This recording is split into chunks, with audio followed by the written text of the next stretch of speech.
ఈ డిబేట్ అన్ని చేయలేము, ప్లీజ్ అది వదిలేద్దాం. అయితే ఇక్కడ రేపు ఎల్లుండో ఉప ఎన్నికలు వచ్చేస్తున్నాయని తరహాలో విపరీతమైన ఇది చేస్తున్నారు బీఆర్ఎస్ వాళ్ళు. ఏంటంటే ఇక్కడ ఏదో కాంగ్రెస్ వాళ్ళు అసలు ఎవరూ చెయ్యని ఒక అపవిత్రమైన కార్యక్రమం చేశారు కాబట్టి కోర్టు వీళ్ళకు ఎట్లాగూ డిస్క్వాలిఫై చేస్తుంది, ఉప ఎన్నికలు వచ్చేస్తాయని. వాళ్ళు ఏమి చేయనట్టు. దాని మీద కాంగ్రెస్ పార్టీ వ్యూ ఏంటి, ఏమనుకుంటున్నారు అనేది ఒకటి. తర్వాత మీ పార్టీలో ఎప్పుడైనా ఏమైనా జరగవచ్చని బండి సంజయ్ చేసిన కామెంట్, దీని మీద పార్టీలు అయినాయి. వికే గారు, ముందుగా అసలు తెలంగాణ ప్రాంతంలో కాంగ్రెస్ పార్టీ ఇన్ని సీట్లు గెలవడం, పూర్తి మెజారిటీ తోటి ఒక అసెంబ్లీ స్థానాలు ఇన్ని సీట్లు గెలవడం, ఆ రోజు పిసిసి అధ్యక్షులుగా ముందుండి నడిపించినటువంటి రేవంత్ రెడ్డి గారి అధ్యక్షతన ఈ సాధ్యమవడం, మేము ప్రభుత్వాన్ని ఏర్పాటు చేయడం, ఇవన్నీ మనం చూసినాం. ప్రజలకి అతుకుల బతుకులక ప్రభుత్వాన్ని ఇవ్వలే, సంపూర్ణ మద్దతుతోటి సంపూర్ణ మెజారిటీతోటి ఇచ్చారు.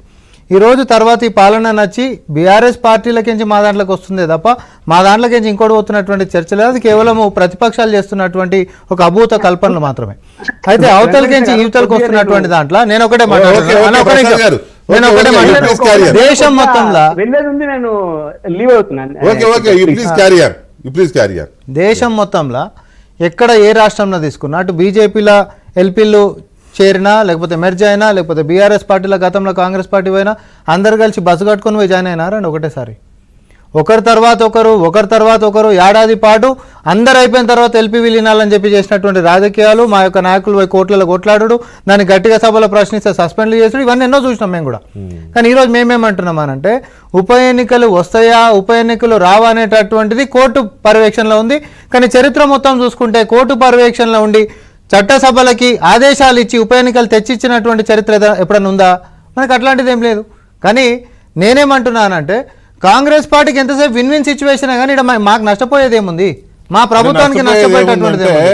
సరే, వాళ్ళంతా వాళ్ళు వచ్చారు కాబట్టి మేము తీసుకున్నాం, వాళ్ళు తీసుకోలేదు, గతంలో మేము తీసుకున్నాం, మీరు సమర్థించుకోవడానికి ఉండొచ్చు, నేను కాదన్ను. కానీ అప్పుడు తలసాని శ్రీనివాస్ యాదవ్ గారికి టీడీపీ నుంచి తీసుకుని మంత్రి పదవి ఇచ్చినా, లేకపోతే మీ దాంట్లో నుంచి కొంతమంది తీసుకుని మంత్రి పదవులు ఇస్తే అప్పుడు తప్పు పట్టారు కదా. ఇప్పుడు మీరు బీఆర్ఎస్ నుంచి వచ్చిన ఆయన గాంధీకి పిఎస్సి చైర్మన్ ఇవ్వడం, మరి అది కొంత మోరల్ ఇదే కదా, దట్ ఈస్ మోరల్ రాంగ్. మా ప్రభుత్వంలోకి మా ప్రభుత్వ విధానాలు నచ్చి వస్తున్నటువంటి వాళ్ళని మేము కాదనలేదు, మేము ఆపలేదు. అట్ ద సేమ్ టైం సరే అది ఏదైనా ఎట్లనైనా విమర్శించవచ్చు. ఈరోజు ప్రతిపక్షాలు కూడా గట్లనే విమర్శిస్తున్నాయి మమ్మల్ని.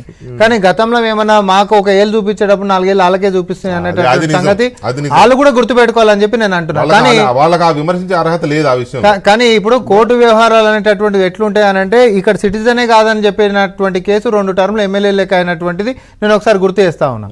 అదే బీఆర్ఎస్ పార్టీకి సంబంధించినటువంటి ఎమ్మెల్యేది. కానీ చట్టసభలో ఉంటున్నటువంటి స్పీకర్ గారికి కోర్టు అనేటటువంటి పలానా తారీఖు రోజు ఎన్నికలు పెట్టాల్సిందే అననీకే డైరెక్షన్ ఎన్నిక లేదు. దీనికి రాజ్యాంగం సహకరించదు. రాజ్యాంగంలో ఇటు చట్టసభలో ఉంటున్నటువంటి స్పీకర్ గారికి ఎట్లయితే అధికారం ఉంటుందో, ఇటు పక్క రాష్ట్రంలో హైకోర్టులో ఉంటున్నటువంటి జడ్జి గారికి గంతే. అది కూడా ప్యారలల్ సిస్టమ్స్ ఈ రెండు. అంతే తప్ప ఒకరి దాంట్లో ఒకరు పోయి ఇంకొకరికి ఖచ్చితంగా నువ్వు చేయాల్సిందే అనేటటువంటి కమాండ్ ఈయనకనే రాజ్యాంగం చెప్తలేదు. సో ఏది ఏమున్నా ఈ రోజు ఒకటి అభూత కల్పన ఏంటంటే వస్తాయి ఎన్నికలు వస్తాయి, అది కోర్టు పర్యవేక్షణలో ఉంటున్నటువంటి దాని గురించి ఇన్నిసార్లు చర్చించాల్సినటువంటి అవసరం ఏముంది అంటే వాళ్ళకి వాస్తవాలు ఇంకో అంశాలు చర్చించడానికే లేవు కాబట్టి అంటున్నా నేను. ఎందుకంటే ఇందాక టాపిక్ లో మీరు పోవద్దు అన్నారు కాబట్టి మరి మేము కూడా వాళ్ళు ఇంకా చాలా వాటికి జవాబు లేకుంటున్నామని ఇదైపోతుంది. ఒకటి ఏంటంటే ఇప్పుడు సరే రామ్మోహన్ వాదన కోర్టులు చెప్పజాలవు, లేకపోతే